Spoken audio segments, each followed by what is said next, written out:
ये आकाशवाणी का इंदौर केंद्र है। आइए सुनते हैं कार्यक्रम खेती गृहस्थी।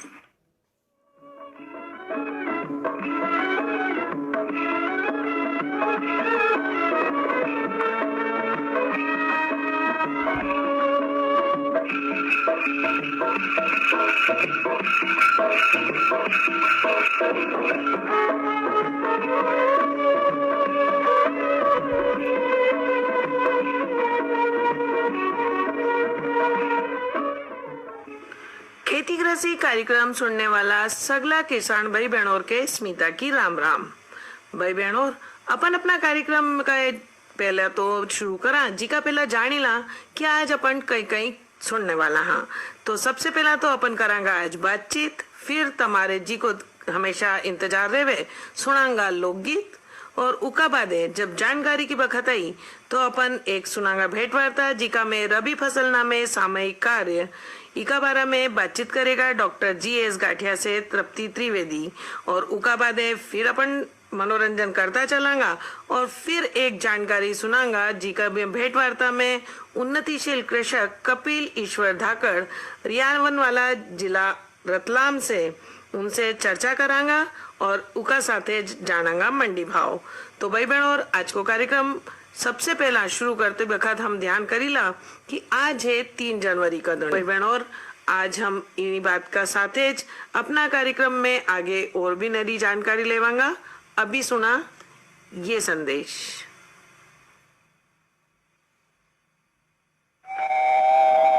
रियावन एग्रो एजेंसीज उन्नत बीजों और कीटनाशक दवाइयों के विश्वसनीय विक्रेता, बस स्टैंड ग्राम रियावन, जिला रतलाम, मध्य प्रदेश। 9926503535 पर और 9826782555 पर।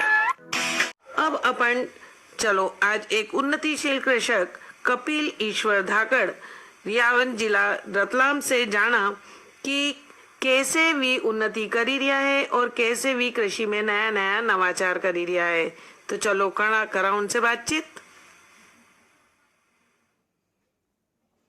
और हमारो देश जो है वो कृषि प्रधान देश है, और कृषि प्रधान देश में खेती का कभी नया नया तरीका अपनावा तो यो मानी लो कि अपना देश के विकास करने से या उन्नति करने से कोई नहीं रोकी सके। और इका सारू सबसे पहला हमारा किसान युवा वर्ग के आगे आना बहुत जरूरी है, और भणिया लिखिया और उच्च शिक्षा प्राप्त कभी युवा वर्ग आगे आवेगा तो जरूर है कि हम कृषि में अच्छी से अच्छी उन्नति करी सकांगा और साथ ही अपना देश के भी आगे बढ़ सकांगा। आज हम बातचीत करांगा ऐसा एक उच्च शिक्षित युवा किसान कपिल ईश्वर धाकड़ से, जो कि नया नया नवाचार करीने हमारा देश के आगे बढ़ाने में अपनो पूरो योगदान दी रिया है। कपिल जी राम राम। राम राम मैम। कपिल जी, एक बात बताइए कि जैसे आप एक युवा कृषक हैं और आपने शिक्षा कहाँ तक प्राप्त की है और क्यों आप इस खेती से जुड़े हैं, इस बारे में कुछ हमारे किसान वर्ग को जानकारी देंगे? हाँ, नमस्कार किसान मित्रों, मेरा नाम कपिल ईश्वरलाल धाकड़ है। मैं रतलाम जिले के रियावन गांव से आता हूं और मैंने अपनी स्कूलिंग करी है गांव रियावन से ही। उसके बाद में मैंने अपना जो ग्रेजुएशन है वो इंदौर से किया है। उसके बाद में मैंने अपना जो पोस्ट ग्रेजुएशन है वो मैंने NIT कर्नाटका से किया है। पोस्ट ग्रेजुएशन में मैंने मास्टर ऑफ कंप्यूटर एप्लीकेशन किया है और मैं एक सॉफ्टवेयर इंजीनियर था, और मैं 2020 पास आउट हूँ national institute of Surathkal Karnataka से। और आज से कुछ समय पहले तक मैंने 27 अप्रैल 2024 तक एक MNC कंपनी में एज अ सॉफ्टवेयर डेवलपर काम करता था और पार्ट टाइम में फार्मिंग करता था। फार्मिंग जो है वो मेरा लेगेसी बिजनेस है। मेरे दादा परदादा पिताजी सब लोग लहसुन की खेती करते आ रहे थे, तो लहसुन को फायदे का धंधा बनाने के लिए मैंने उसको टेक्निकली तरीके से करने के लिए मैंने फादर का हाथ बटाने के लिए फार्मिंग ज्वाइन करी है। तो मैं उनके साथ में रह करके लहसुन की खेती करता हूँ और साथी किसानों को, और भी जो युवा किसान है और दूसरे जो साथी किसान है, उनको अच्छे तरीके से की जाए उसके लिए प्रेरित भी करता हूँ। अच्छा, तो चलिए, आपने कहा जैसे कि आपने अपने पिताजी का हाथ बटाने के लिए खेती करना शुरू किया, लेकिन अभी तो ऐसा सुनने में आता है जैसे रियावन लहसुन जो होती है इसके बारे में मैंने आपका नाम बहुत सुना था, और उसी हिसाब से देखा जाए तो आप कुछ न कुछ खेती में अभी नया क्या कर रहे हैं? मैम एक्चुअली जैसे आपने सुना है रियावन सिल्वर के लहसुन के बारे में आपने बहुत सुना है, तो मैम मैं एक युवा किसान हूँ और हम युवा किसानों ने मिलकर रियावन सिल्वर का जीआई टैग भी प्राप्त किया है जो हमारे एफपीओ को जाता है। अच्छा। और ये किसानों का ही समूह है, हमने बना करके जीआई टैग प्राप्त किया है।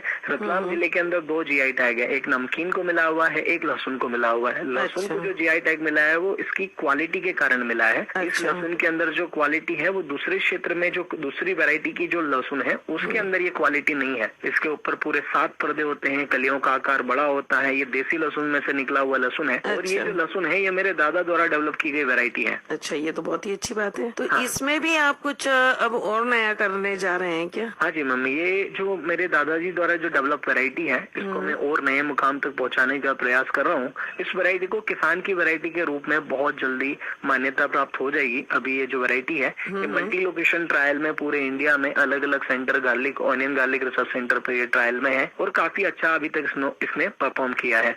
यहाँ तक कि मेरे साथ में मध्य प्रदेश में ये गार्लिक तो उग रही है, इसके अलावा हरियाणा में, गुजरात में, महाराष्ट्र में, राजस्थान में और भी दूसरे उत्तर प्रदेश जैसे राज्यों में ये जो लहसुन है वहाँ रियावन सिल्वर उगाया जा रहा है। और मैं किसानों को इसके लिए गाइडेंस भी देता हूँ किस प्रकार से अच्छी क्वालिटी पैदा की जाए। मेरा एक विजन है कि किसान मित्र क्वांटिटी के प्लेस पर क्वालिटी के ऊपर ध्यान दे। उनकी जो उपज के अंदर क्वालिटी ऐसी होनी चाहिए कि सामने वाले को उसका एक्चुअल दाम देना पड़े। अच्छा, तो इसमें क्या नवाचार कर रहे हैं आप? जैसे बता रहे हैं कि कुछ कर रहा हूँ मैं इसमें और आगे। मैम एक्चुअल में मैम ये एक लेगेसी पुरानी फार्मिंग टेक्निक होती थी। पहले क्यारियों में खेती होती थी, उसके बाद में बेड आए। अब उसको थोड़ा सा और इम्प्रूव करके हमने इस वेराइटी को और दूसरी वेराइटीज को मल्च के ऊपर लगाना शुरू किया है। मल्च मतलब मैम ये एक बिल्कुल माइक्रोन में एक पेपर आता है, पॉलिथीन कह सकते हैं आप। बिल्कुल एक प्लास्टिक की पन्नी आती है जो कि 25 माइक्रोन, 30 माइक्रोन, 20 माइक्रोन की अलग अलग रिक्वायरमेंट के हिसाब से होती है। इसका एक भाग जो होता है वो सिल्वर होता है, एक भाग जो होता है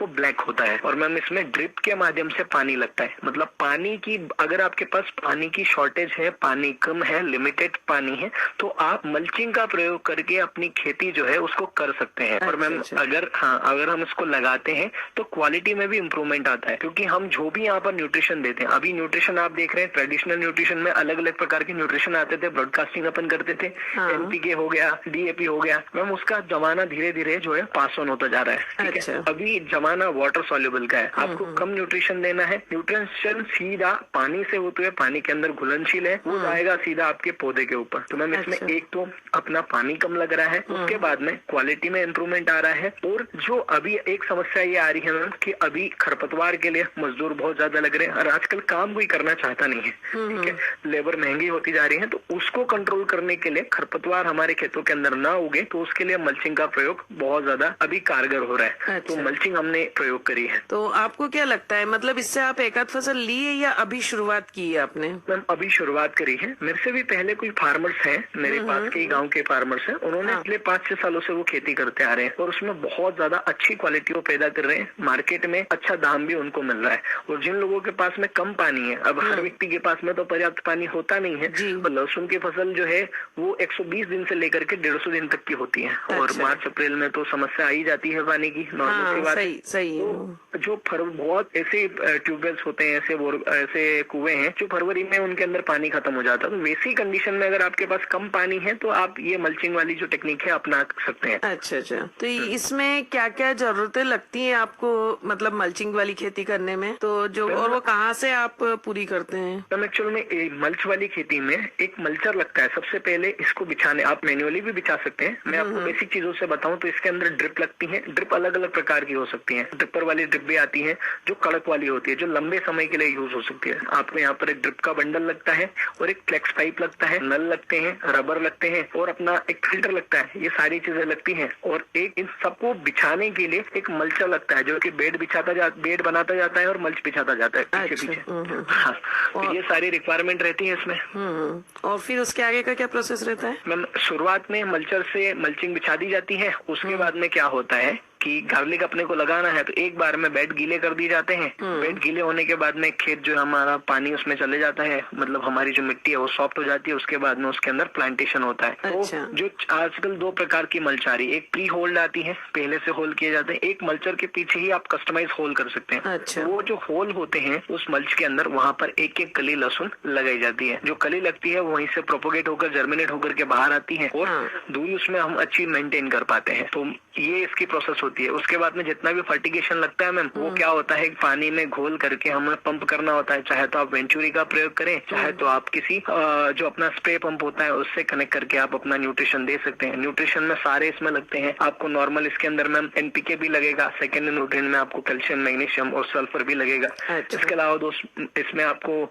जो माइक्रो न्यूट्रिएंट है वो भी लगते हैं। तो चीजें सारी लगती हैं बट वो लिमिटेड मात्रा में लगती है। हाँ, मतलब ये कि किसी भी तरह से लागत भी कम हो रही है, पानी भी कम हो रहा है, मजदूरी के पैसे भी बच रहे हैं, सब कुछ कम होते हुए और अच्छी फसल हम ले रहे हैं। एक ही उद्देश्य है इसके पीछे, हाँ, है ना? लागत तो लगभग सिमिलर ही हो जाती है क्योंकि मल्च का जो खर्चा होता है वो लगभग 20,000 रुपए प्रति बीघा के हिसाब से आ जाता है। अगर एकड़ में जोड़े तो 40,000 के आसपास चल जाता है। पर वीड निकालने का थोड़ा खर्चा जो होता है वो थोड़ा कम बैठता है, बट क्वालिटी अपनी अच्छी इंप्रूव हो जाती है। मेन चीज तो इसमें क्वालिटी और दूसरा पानी की बचत हो जाती है। अच्छा, इसमें ये कभी मल्चिंग जो करते हैं आप, ये बिछाने का काम जो करते हैं, तो ये एक बार में खत्म हो जाएगा या फिर ये अगले साल जैसे फिर से आपको फिर से करना है तो फिर नया करना पड़ेगा? हाँ मैम, ये वन टाइम यूज के लिए होती है। एक बार आपने मल्च बिछा दी, उसको अगली क्रॉप आपको उसमें अंदर नहीं ले सकते हैं क्योंकि वो एक बार में माइक्रोन उसमें 25 माइक्रोन की है तो वो उसकी जो लाइफ होती है 5 से 6 महीने की होती है। अच्छा। तो वो 5 से 6 महीने में खत्म हो जाती है। उसके बाद वो काम की नहीं रहती? वो कोई काम की नहीं होती। हाँ, ड्रिप आपकी काम आ सकती है, आपके पाइप जो है वो काम आ सकते हैं। हाँ, मतलब ये कि थोड़ा तो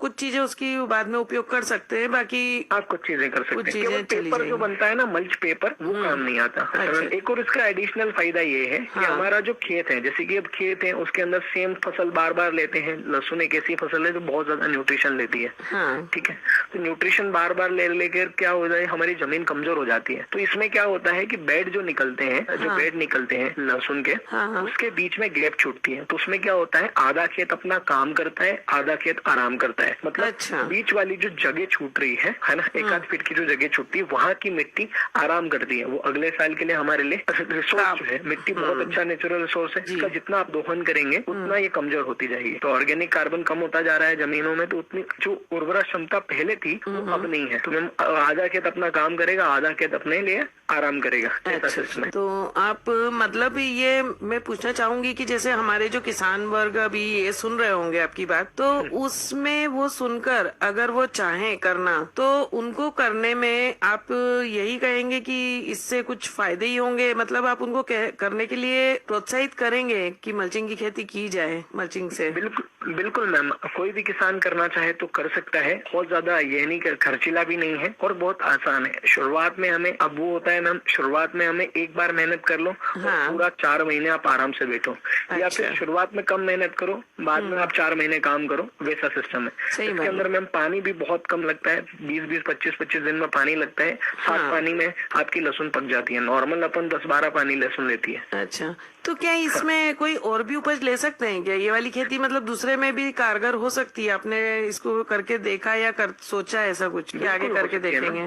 ये जो मल्च वाली जो खेती है अभी इंडिया में कॉमन टेक्निक है। इसके अंदर खरबूजे भी हो रहे हैं, तरबूज भी हो रही है, शिमला मिर्च भी हो रही है, प्याज भी इवन लोगों ने करना शुरू कर दिया है इसमें। स्ट्रॉबेरी भी हो रही है। मतलब जितनी भी हॉर्टिकल्चर क्रॉप्स होती है ना मैम, लगभग सारी जो क्रॉप है इसके अंदर हो रही है। मतलब यही कि किसानों को आप प्रोत्साहित करेंगे कि भाई ये करना चाहिए? बिल्कुल करना चाहिए। जहाँ पर आपके पास पानी की कमी है, आप बिल्कुल करिए, बहुत बढ़िया चीज है। और वैसे भी प्राकृतिक आजकल ऐसा हो ही गया है कि पानी कभी बहुत आ जाता है तो कभी बिल्कुल कम रहता है, कहीं कुछ परेशानी चलती ही रहती है। हाँ, और मैं एक और इसका एक फायदा और बताता हूँ। मल्च जो होती है उसके अंदर नमी मेंटेन रहती है हमेशा। अच्छा। तो नमी मेंटेन रहती है तो उसका एक फायदा है कि जितने भी हमारे नीचे जमीन के अंदर माइक्रो ऑर्गेनिज्म है, जो जितना जमीन के ऊपर दिखता है उतना जमीन के नीचे भी माइक्रोब्स रहते हैं। माइक्रो ऑर्गेनिज्म है, सूक्ष्म पोषक तत्व। वो पोषक सूक्ष्म जीव कह सकते हैं, सूक्ष्म जीव जितने भी हैं वो उनको एक बराबर जिनको अनुकूलित उनको माहौल मिलता है, वैसा वातावरण अंदर मिलता है, तो वो अपनी कॉलोनी बढ़ा सकते हैं। अच्छा। वो मल्च के अंदर नमी भी होती है, पानी भी समय से मिलता है,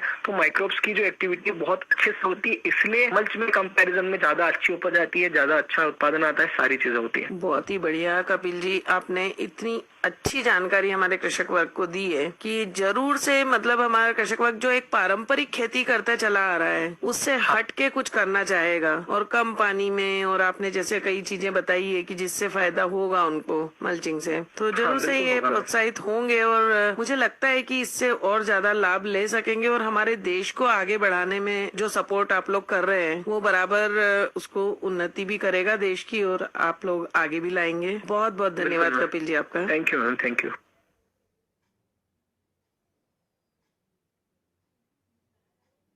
भाई बहनों, हमने उन्नतिशील कृषक कपिल ईश्वर धाकड़ से बातचीत की जिनने हमारे नरी सारी नवाचार बताया जिससे हम खेती में लाभ कमाई सका। एक साथ मारे घड़ी इशारों करी दिए कि मारे दो अनुमति। राम राम।